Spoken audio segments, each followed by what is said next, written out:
In today's session, we are going to see about characteristics of living organism. This is the first topic under Biology for Engineers, Unit 1. Let us start our class. The characteristics of living organisms are generally classified by 7 activities, which varies living organisms and non-living organisms. The things which we say living and non-living, that which grows and which is capable of doing respiration, and which is capable of having growth and having its evaluation during the time period is a living thing.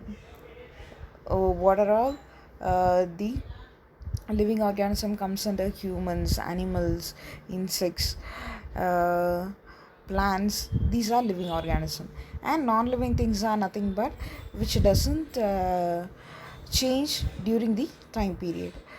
For example, other objects are said to be as non-living things.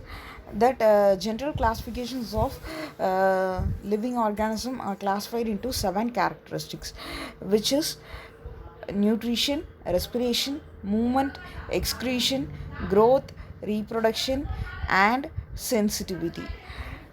That nutrition is nothing but the living things which takes materials from the surroundings and that uses that for growth or provides energy for its growth is known as nutrition. Nutrition is the process by which organism obtains energy and raw materials for nutrition, such as proteins, carbohydrates, and fats, etc. Then followed by respiration. Respiration is nothing but it is the release of energy from food substance for living organisms for the evaluation of cells. These living things break down the food within their cells and release energy to carry out the normal process. And third one is followed by the movement. All the living things move. It is very obvious that what are the things that moves are also known as living organisms. There are different ways of movement. For example, even the animals and humans also will move, and also the plants will also move accordingly. Fourth one is your excretion. Excretion is nothing but wherever the intake process is going on, obviously the excretion process will be followed. All living things excretes.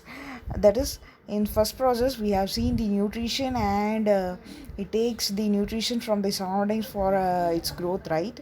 So obviously whenever it takes the nutrition, it excretes things, and it is occurrence of the cells. That is, the waste products will be poisonous to the cells. So the excretion is the removal of toxic waste materials from the body of the living organism, such as metabolic activities and the substance excreted by the body of an organism is known as excretion. Then followed by growth. Growth is also seen in all living organisms.